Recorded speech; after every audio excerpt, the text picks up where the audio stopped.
Doddaballapura, Bangalore rural, 10 a.m. Nirmala reaches the Anganwadi on time the way some people reach a prayer.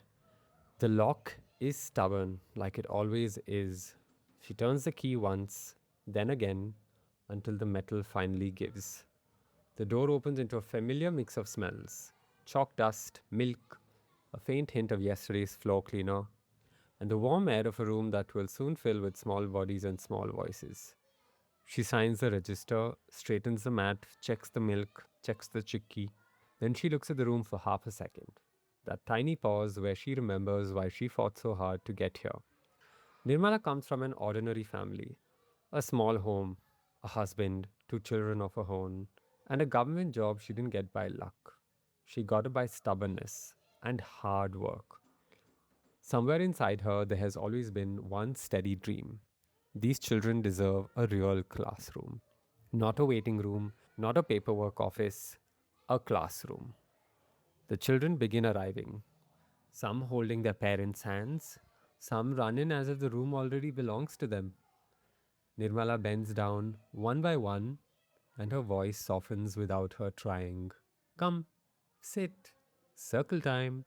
For a few minutes, it becomes exactly what she wants it to be. 38 children are enrolled here, ages 3 to 6. Nirmala is 38 too. She starts a rhyme, clapping her hands. The children clap back. Some late, some early, some laughing because their own hands don't listen properly yet. A little boy tries to copy her exactly: the same clap, the same head tilt, the same smile. He looks up to see if she noticed. She does. He relaxes, as if being seen is its own kind of learning. On the edge of the room, a child named Raju sits down quietly. He doesn't come into the circle, he doesn't join the clapping. He sits with his knees tucked in, looking at the floor. The kind of stillness you notice only if you are really looking. Nirmala doesn't force him. She has learned that some children arrive carrying something from home. Some arrive heavy, some arrive late, even if their bodies are on time. Milk and chicky follow.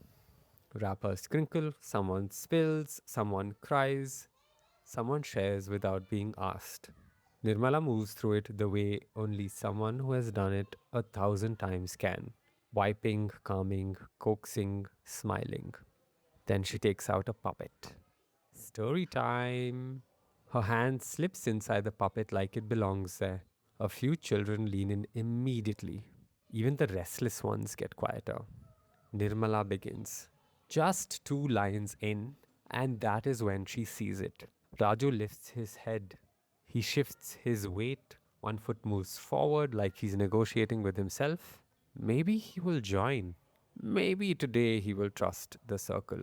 He stands up slowly, halfway, as if he's testing whether the room will hold him. And then there's a knock at the gate. Not a gentle knock, a work knock.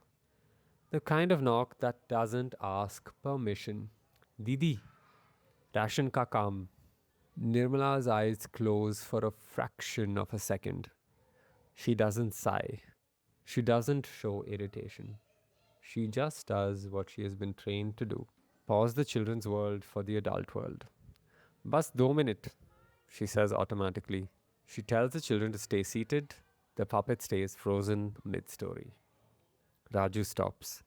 He looks at her, not angry, not crying, just with something small and disappointed, as if his body had already predicted this. Nirmala steps away. At the table near the door, there is always a stack waiting: registers, loose forms, lists that need checking, papers folded and unfolded too many times, pages with curled corners, sheets held together by a rubber band that has lost its shape, ink marks, corrections, names rewritten. A community member stands there, paper in hand, urgency in their voice, because everyone's work feels urgent when you're the one waiting. It is 2 minutes. Then another person comes. Election ID का कुछ problem है. Then another. बनंती card के लिए help चाहिए. Each time, Nirmala says, just a minute. Each time, she believes it. But minutes don't return. They stretch. A signature, a correction, a list, a question, an argument about a detail, a request to just see once. Someone wants the work done now because they have to leave. Someone else stands in the doorway without even greeting, as if Nirmala's day is a counter service. Inside the room, the children drift. Some begin playing with whatever they find, a bottle cap, a torn paper, a pencil that isn't theirs. Some chatter, a few sit and watch adults move in and out, as if the children are invisible. One child tries to restart the rhyme alone, clapping softly to their own voice. It doesn't catch. The circle breaks without anyone announcing it. Raju goes back to his corner. He had moved 1 foot forward, and the moment the story stopped, he took his trust back. Nirmala keeps writing, not because she wants to, because she has to. By the time the interruptions slow down, nearly 2 hours have passed.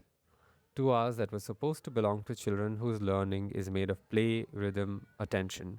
The kind of learning you can't do later.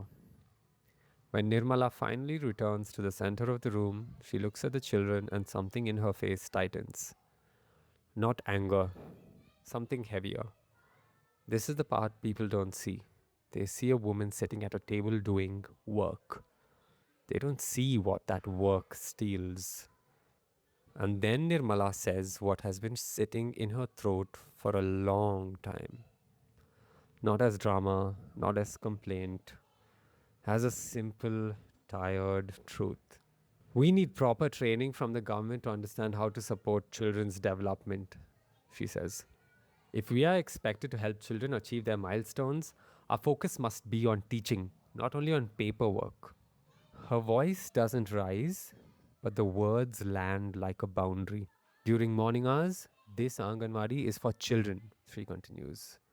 Preschool time is their learning time. Then she says the line that reveals everything underneath it: the wish, the exhaustion, the dignity. Community members can please come in the afternoon during visiting hours for ration cards, election work, or other services. She pauses and looks around the room again at the scattered crayons, the broken circle, the children who have learned without anyone teaching them that adult work comes first. If this routine is followed, she says, at least 50% of our workload will be reduced. And I can give that time back to the children. When the day runs with a clear routine, children feel happy, safe, and learn better. Then she looks down at her own hands, ink on one finger, chalk dust on another, and says what every Anganwadi teacher has said at least once inside their head: how much can I handle with 2 hands? And then, because she's still a teacher, she ends with the clearest line of all: children deserve uninterrupted time to play, learn, and grow. That is my responsibility as a teacher. A teacher, not just a worker. The gate knocks again. Nirmala looks at the papers, then she looks at the children. She takes one breath, the kind of breath you take when you choose something, even when you know you will pay for it later. Bus, she says, without apologizing this time. 5 minutes. She walks back to the circle and claps once, softly, testing if the room will come back with her. Okay, rhyme time. One child claps back, then two, then a small chorus. Raju doesn't join immediately. He watches, he waits. But this time he doesn't shrink further into the corner. He just sits, a little less guarded than before. It isn't perfect, it isn't uninterrupted. It isn't the classroom Nirmala dreamed of when she got this job. But for these few minutes, she pulls the room back into a classroom, with her voice, her hands, and her stubborn belief that learning doesn't happen later. It happens now. And the real tragedy is not that she has work, it's that she has to fight for the right to teach.